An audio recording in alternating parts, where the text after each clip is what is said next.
নমস্কার, আশা করছি আপনারা ভালো আছেন, সুস্থ আছেন। একটানা এতদিন এত বৃষ্টি হবার পর এই 3-4 দিন হলো বৃষ্টি বন্ধ আছে, তাই গাছের গোড়াগুলো একদম শুকিয়ে গেছে, একটু জল দিতে হবে। আর বাড়ির চারপাশে এত আগাছা জন্মেছে, বৃষ্টিতে ভিজে ভিজে ছিঁড়ে তুলে ফেলা সম্ভব নয়। এবার সেইগুলো ধীরে ধীরে তুলে ফেলতে হবে।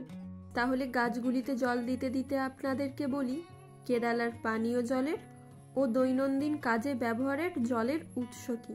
কেরালার মানুষের ব্যবহারের জলের যে প্রধান উৎস তা হলো কুয়া। কেরালার প্রত্যেকটি বাড়িতে আপনারা কুয়ো দেখতে পাবেন। তাহলে যদি জিজ্ঞাসা করেন কুয়ো ছাড়া কি আর কোনো জলের উৎস নেই, অবশ্যই আছে। কেরালার বাড়িগুলিতে পাইপ লাইনেরও জলের ব্যবস্থা আছে, কিন্তু তা কেউ খুব একটা ব্যবহার করেন না। এমনিতেই কেরালার সাধারণ বাড়িগুলো একটু ছাড়া ছাড়া, আর যে সমস্ত এলাকায় বাড়িগুলো বা বসতি একটু দূরে দূরে, কুয়োর জলটাই সম্পূর্ণ ব্যবহার করা হয়, কারণ তারা সাধারণ পাইপের জলের কানেকশনের জন্য একটু অসুবিধায় পড়েন। কেরালায় পাইপ লাইনের জলের বিল আসে কতটা জল ব্যবহার করা হয়েছে তার উপর ভিত্তি করে। আর যদি জল ব্যবহার না হয় অথচ বাড়িতে জলের কানেকশন নেওয়া আছে, তাহলে একটা মিনিমাম অ্যামাউন্ট পে করতে হয়।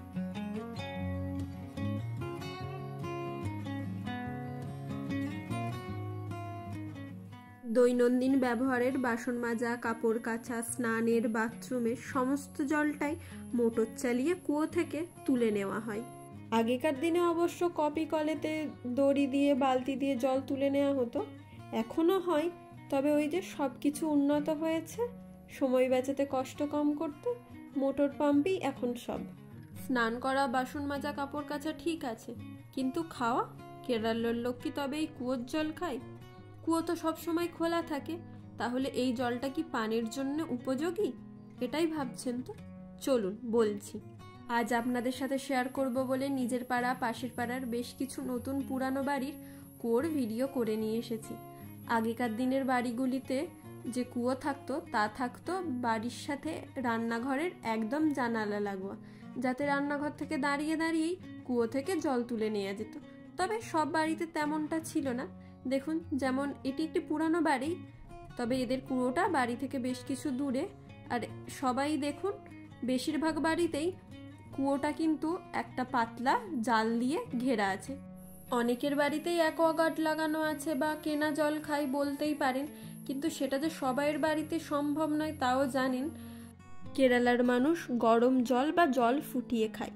আমি যখন প্রথমবার কেরালায় আসি, তখন যে রেস্টুরেন্টেই খেতে যাই, মিনারেল ওয়াটার বোতল দিলেও সাথে গরম জল দিত। এখানে সবাই সারা বছরই জল ফুটিয়ে খায়, বেশিরভাগটাই হালকা গরম জল খায়।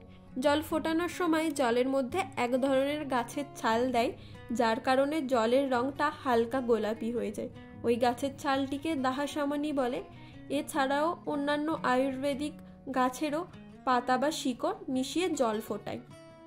আশা করি অতি সামান্য কিছু হলেও কেরালা সম্পর্কে একটি নতুন তথ্য আপনাদের কাছে তুলে ধরতে পেরেছি। আজকের ভিডিওটা কেমন লাগলো তা কমেন্টে অবশ্যই জানান। আর এই রকম ছোটোখাটো খুঁটিনাটি তথ্যগুলি যদি ভালো লাগে, বন্ধুদের সাথে অবশ্যই শেয়ার করুন।